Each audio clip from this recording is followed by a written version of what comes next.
Good afternoon, and happy towel day. I hope you know, you're all hoopy fruits who know where the towel is.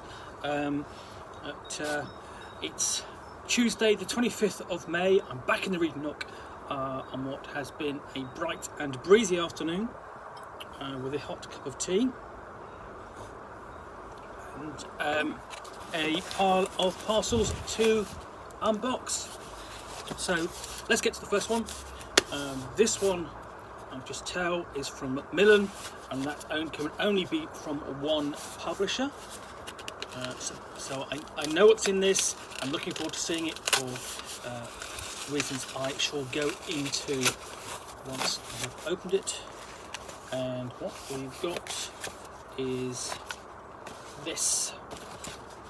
This is Jackals, the Fall of the Children of Bronze, a grand campaign by J-M DeFoggi. Now, Jackals came out earlier this year. It's published by Osprey Games. Here we go. And they were kind enough to send me a copy of this to review earlier. So there's an unboxing and a review of this. And it's a Bronze Age role-playing game set in a fantasy version, a drier fantasy version of the Middle East. During the Bronze Age, characters are generally sort of like the Arabic characters, Egyptian and Greek and so on,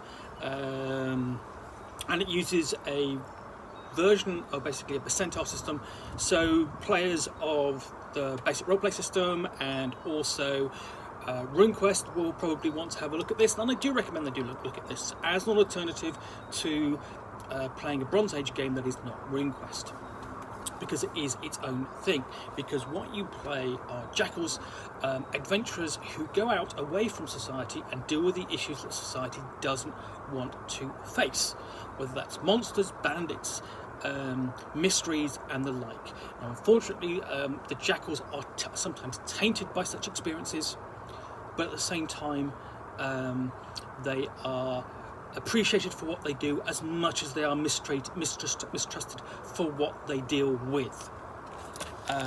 Now, Osprey Games has published several role-playing games, such as Paleomythic and you see Those Dark Places and so on, and I've reviewed most of them, and they're all standalone games. There's no support for them available from Osprey Games direct, but Jackals is different because it has its own campaign, The Fall of the Children of Bronze. The Fall of the Children of Bronze is a grand campaign for Jackals and features 14 adventures spanning 9 years. Players will explore the ancient myths and legends of the War Road, from the bustling streets of Amina Noani in the north and Sentim in the south, to abandoned temples in the wastes and caverns deep within the earth. They encounter beings and powers from the past, ancient but far from dormant, and come face to face with the hidden hand that would see the law of men torn down and chaos brought to the Zaharats. So the Zaharats is the region where the action takes place. Basically, it's their equivalent of the Middle East, as you can see. Looks very similar to the Middle East. There's basically the eastern end of the Mediterranean. And the War Road is essentially the great, basically the great road that runs north to south, upon which various nations and so on have gone to war. And this presents a campaign for it, and like the core book, it's got great art. You just open up and you go, excellent. And it's one of the features of all to date of the titles from Osprey Games is they basically their style includes sort of like colour pieces of artwork, not extensive artwork, but enough to get the flavour and so on. So we have an introduction with campaign assumptions and an explanation, including of the yearly format. So here we go. What we've got here is Assumption 1, the campaign tells the roles of years, not a story. Assumption 2 is that Jackals who begin this country will not end it. So essentially, characters can retire and they go off and become NPCs and that sort of thing. Although Fall is their story, it's not the only story, and your Fall will be unique. And there's a yearly format to the adventures. And you've got hooks there as well.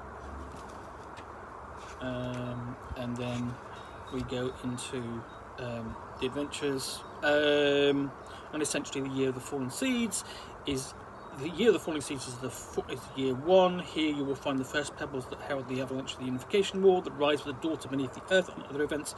Here, new Jackals will take the first steps out on the war road to discover that the Zaharet is much deeper than they knew, and even their lives are seeds, and are seeds greater than that planted for a purpose. So, essentially, that's setting out the scope of the campaign. This isn't, I'm supposed to point out, this isn't quite out yet. It comes out, I believe, on the 27th, so I've got advanced copy literally just a couple of days beforehand. This is fairly high on my to-review list, but it's going to be next week, probably, essentially, not this bank holiday weekend, but after.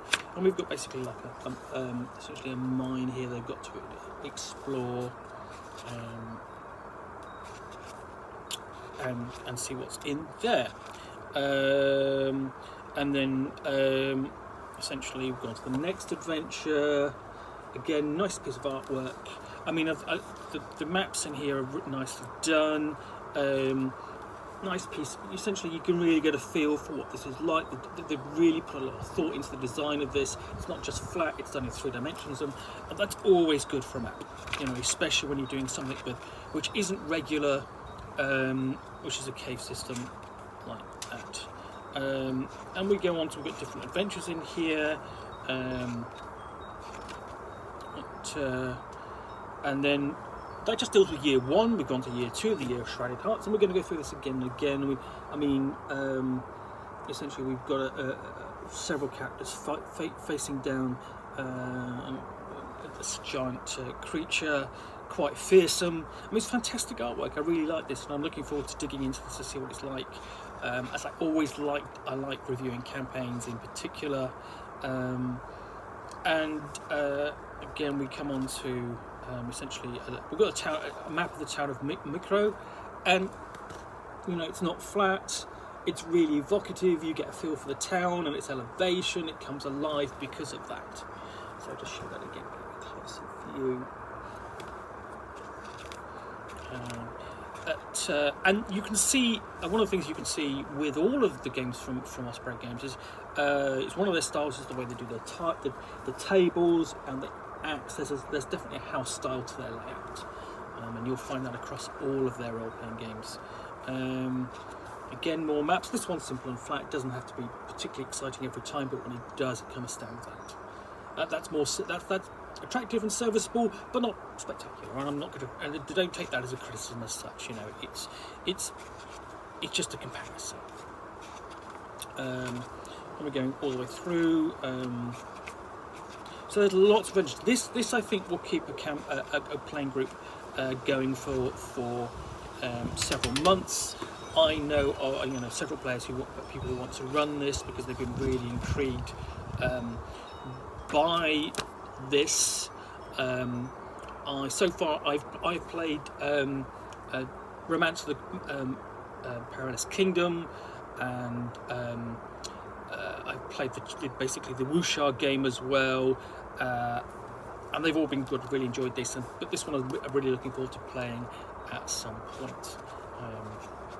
So yeah, lots of adventures, and essentially these adventures I think you probably complete in a session or 2 each time, all the way through. And you've got chapter 6, Year of the Tested Bodies, year 5. So really what you've got in here is essentially the adventuring period of the characters, sort of like from essentially the time they come of age right through to sort of like they reach maturity, sort of like at the age of 30 or so, and sort of decide to settle down and retire.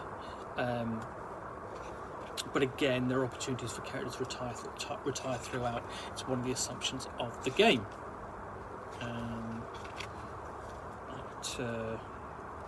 So yeah, all the way through. This looks fantastic. Again, again, dark artwork, really decent, and that's kind of mysterious and creepy, and you're wondering quite what's going on there. That's year 6. basically. And essentially what's happening is the chapters are actually getting smaller and just shorter and shorter as events build to a climax. Till we get down to so look. Year 9 is the year of discarded veils. There we go. That's going to be like the last campaign, last chapter of the campaign, more or less. And then we got sorry, Year of the Golden Grain. This is the final adventure. I am mistaken. And again, you've got a big battle there, which obviously the characters will become involved in, I'm presuming. And a couple of appendices at the back. One with new patrons and a glossary of the NPCs, which is very useful. So that's the Fall of the Children of Bronze, which, as I say, I think I'm really looking forward to reviewing. I think I'm hoping it's going to be an excellent campaign. As I said, I was thoroughly impressed, not oppressed, by Jackals. So I'm hoping that this will be as good. And there is a scenario in the core book, so presumably you can play that and then just leap into this. So you essentially, together, you've got quite a nice package here of the two. You know, here's the rules, everything you need to play, here's the campaign, away you go. So yeah, basically, you know, if you have any interest in sort of Bronze Age or fantasy role-playing games that are slightly different to what you would expect, then I thoroughly recommend looking at Jackals, and then of course, if you like that, then the Fall of the Children of Bronze. Okay, well, thank you very much for watching another unboxing in the Nook. Hope you've enjoyed it. And if you have, please click the like button down below. If you've got any feedback, I do take the time to read the comments and respond. And of course, if you want to be alerted to yet more unboxings in the Nook, where I sit here, open packages, talk about them, and drink tea, there is always the subscribe button. Thanks again for watching. I'll be back soon with another unboxing in the Nook. Bye for now.